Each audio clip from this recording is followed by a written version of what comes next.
તો યુદ્ધના માહોલ વચ્ચે કેન્દ્ર સરકારે લીધો છે એક મોટો નિર્ણય। કેન્દ્ર સરકાર દ્વારા દેશભરમાં લાગુ કરાયો છે એસેન્શિયલ કમોડિટી એક્ટ। આવશ્યક ચીજવસ્તુ અધિનિયમ 1955નો અમલ શરૂ કરાયો છે। પેટ્રોલિયમ અને તેની પેદાશોના યોગ્ય પુરવઠા માટે આ ફેસલો લેવાયો છે। સંગ્રહખોરી ટાળવા માટે સરકારે લીધો છે આ મોટો નિર્ણય। ગેસ સિલિન્ડરની સંગ્રહખોરી ન થાય તે માટે આ નિર્ણય લેવાયો છે।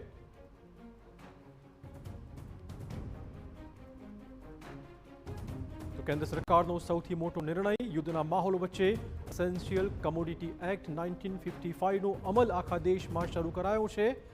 ખાસ તો ગેસના સિલિન્ડરની કોઈ સંગ્રહખોરી ન કરે તે માટે આ અધિનિયમ લાગુ કરવામાં આવ્યો છે।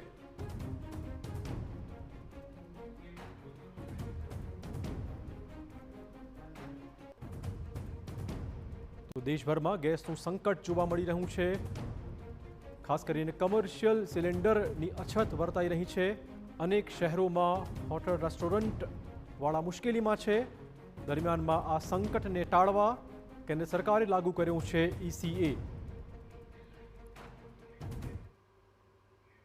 આ મુદ્દે વધુ વાત કરવા જોડાશે અમારા સહયોગી કિંજલ મિશ્રા। કિંજલ, જે રીતે કેન્દ્ર સરકારનો આ મોટો નિર્ણય સામે આવી રહ્યો છે, ગુજરાતમાં તેની અસરો વિશે થોડી ઘણી વાત કરો અને ખાસ તો સરકાર હવે કેટલી એલર્ટ બની ગઈ છે પુરવઠા સપ્લાય ચેન મુદ્દે।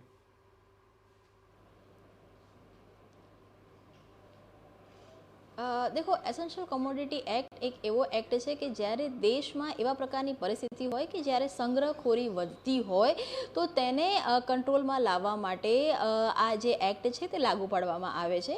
કોરોના સમયે આ જે એક્ટ હતો એ લાગુ પાડવામાં આવ્યો હતો અને ત્યારબાદની જો વાત કરવામાં આવે તો અલગ અલગ સમયે આ એક્ટ લાગુ પાડવામાં આવ્યો છે। આ વખતે જ્યારે એસેન્શિયલ કમોડિટી એક્ટ લાગુ પાડવામાં આવ્યો છે ત્યારે 3 સેગમેન્ટ છે તેને કવર કરવામાં આવ્યા છે કે જેમાં પેટ્રોલ, ડીઝલ, ખાદ્ય તેલ એટલે કે જે કાચું તેલ છે અને દવાઓ કે જેના હંમેશા આયાત નિકાસ હોય છે, એટલે કે જીવન જરૂરિયાતની આ ત્રણેય વસ્તુઓ છે કે જેમાં કોઈપણ પ્રકારનું જે પેનિક બાઇંગ છે તે ન થાય, સંગ્રહખોરી ન થાય અને તેની સાથે જ જે કોઈ કહી શકાય કે અલગ અલગ જ્યારે પણ વેપારીઓ હોય કે ઉદ્યોગપતિઓ હોય એક પ્રકારનું જે પેનિક સર્જાતું હોય છે અને સામાન્ય લોકોમાં પેનિક સર્જાતું હોય છે ન થાય, એટલે આ જે 3 સેગમેન્ટ છે તેને ફોકસ રાખવામાં આવ્યું છે।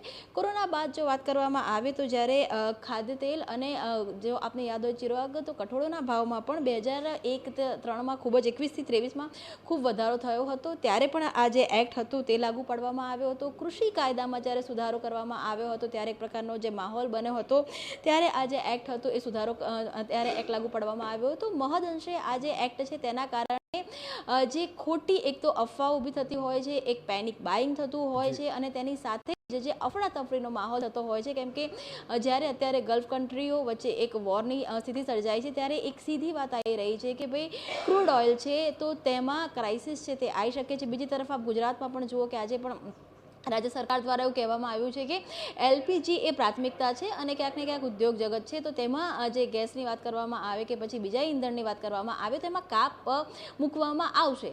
અત્યાર સુધી હંમેશા એવું થતું હોય ચિરાગ સામાન્ય સંજોગોની અંદર કે જે પણ ઔદ્યોગિક એકમો છે તેમને તેમની જરૂરિયાત કરતાં પણ વધારે જે ઈંધણ છે તે આપવામાં આવતું હોય છે। સ્વાભાવિક છે કે તેમની પાસે એટલો કોટા હોય જ છે, પરંતુ જે પ્રકારે અત્યારે માહોલ સર્જાયો છે ત્યારે પ્રાથમિકતા એ લોકોને મળે અને તેની સાથે જ જે પણ જે પેટ્રોલિયમ સાથે જોડાયેલા ઉદ્યોગકારો હોય કે પછી દુકાનદારો હોય કે પછી દવા સાથે જોડાયેલા આખી ઇન્ડસ્ટ્રી હોય કે પછી અન્ય ખાદ્ય પદાર્થો અથવા ખાદ્ય ઓઇલ સાથે જોડાયેલા લોકો હોય તો ત્યાં એક પેનિક બાઇંગ ન થાય, લોકોમાં અફરાતફરીનો માહોલ ન થાય અને અત્યારે જ્યારે સિચ્યુએશન જે પ્રકારની છે ત્યારે ઉદ્યોગ જગતની વાત હોય કે સામાન્ય માણસ હોય, બંનેને પોતાની જરૂરિયાત પ્રમાણેનું એ ઈંધણ હોય, દવાઓ હોય કે ખાદ્ય ખોરાક હોય મળી જાય તે માટેનો આ જે નિર્ણય છે તે લેવામાં આવ્યો છે અને તેના કારણે હવે એક જે મોનિટરિંગ છે જે પણ સરકારની કેન્દ્ર સરકાર હોય કે રાજ્ય સરકાર હોય તેમની આ જે સ્વાયત્ત સંસ્થાઓ છે તેના દ્વારા મોનિટરિંગ કરવામાં પણ આવશે અને જ્યાં પણ આ પ્રકારનો જે સંગ્રહ થતું હશે તો તેનું લાયસન્સ રદ કરવાથી માંડી અને તમામ જે પ્રક્રિયા છે તે કરી શકાશે।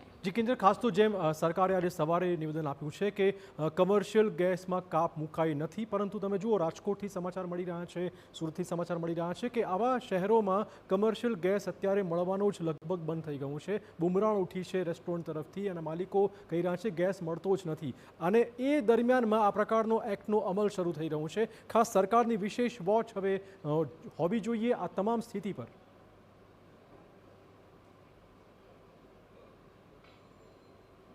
ચિરાગ દેખો, બિલકુલ કમર્શિયલ એક્ટ ઉપર કોઈ પણ પ્રકારનો જે કમર્શિયલ ઇંધણ ઉપર કાપ નથી મુકાયો, પરંતુ જે રીતે સ્વાભાવિક છે કે જે લોકો રેસ્ટોરન્ટ ચલાવતા હોય કે ઉદ્યોગ જગત સાથે સંકળાયેલા હોય, સિરામિકા ઉદ્યોગની આપણે વાત કરીએ કે પછી મેડિકલ ક્ષેત્રની વાત કરીએ, એવા અનેક ઉદ્યોગો કે જ્યાં ગેસનો પણ ઉપયોગ થતો હોય છે, તેની સાથે જ કહી શકાય એનર્જીનો પણ ઉપયોગ થતો હોય છે, એવી અનેક જે સેગમેન્ટ્સ છે આજે અસ્પષ્ટતા રાજ્ય સરકાર દ્વારા કરી દેવામાં આવી છે કે ભાઈ ઉદ્યોગ જે પ્રાથમિકતા છે એ લોકો રહેશે, એલપીજીની પ્રાથમિકતા છે તે લોકો રહેવાના છે. તો સ્વાભાવિક છે કે કાપ મુકાયો નથી, પરંતુ અત્યાર સુધીમાં જે સ્ટોક છે એમની પાસે એમણે પહેલા સ્ટોક ક્લિયરન્સ કરવું પડશે. આ એક પ્રોસેસ સામાન્ય દિવસોમાં પણ હોય છે, પરંતુ સામાન્ય દિવસમાં કોઈ પણ પ્રકારની ક્રાઇસિસ નથી હોતી, એટલે જે સ્ટોક ક્લિયરન્સ હોય છે તેનો હિસાબ સ્વાભાવિક છે કે ઉદ્યોગ જગત પણ સરકાર નથી આપતા, સરકાર પણ એ પ્રકારની છૂટછાટ આપતી હોય છે. પરંતુ અત્યારે જ્યારે કહી શકાય કે ગલ્ફ કન્ટ્રીમાં વોર ચાલી રહી છે અને એ જો ક્રૂડ ઓઇલની વાત કરવામાં આવે કે પેટ્રોલિયમ પેદાશોની વાત કરવામાં આવે તો કેટલીક નિકાસ છે તે ગલ્ફ કન્ટ્રીમાંથી પણ ભારતમાં થતી હોય છે. તો સ્વાભાવિક છે કે એ સમય અત્યારની જે પરિસ્થિતિ છે તેને ધ્યાનમાં રાખી અને આ એક્ટ લાગુ કરવામાં આવ્યો છે. ત્યારે વર્તમાન સ્થિતિમાં દેશમાં તમામ જગ્યાઓ પર જે ઔદ્યોગિક એકમો હોય કે સામાન્ય લોકો હોય તેમની વચ્ચે બેલેન્સ કરવામાં આવશે. બની શકે કે લોકો સામાન્ય જનતામાં પણ જે પ્રકારે અત્યારે હવે માહિતી મળી રહી છે તે પ્રમાણે એલપીજી જે ગેસનો બાટલો હતો એ પહેલા 10 દિવસમાં મળતો હતો, પરંતુ હવે પ્રી બુકિંગની વાત આવી રહી છે કે 25 દિવસ પહેલા બુકિંગ છે તે કરાવવું પડશે. તો એ કદાચ એવું લાગી રહ્યું છે કે હજુ પણ આ નિયમો છે તે થોડા કડક બની શકે છે. આગામી 10 દિવસમાં ચિત્ર હજુ સ્પષ્ટ થઈ શકે છે. ધન્યવાદ કિંજલ તમામ જાણકારી બદલ. તો દેશભરમાં એસેન્શિયલ કમોડિટી એક્ટ 1955નો અમલ આજથી શરૂ કરવામાં આવ્યો છે. આથી ગેસની જે સપ્લાય ચેઇન છે તે અવરોધાય નહીં અને સંગ્રહખોરી ટાળી શકાય.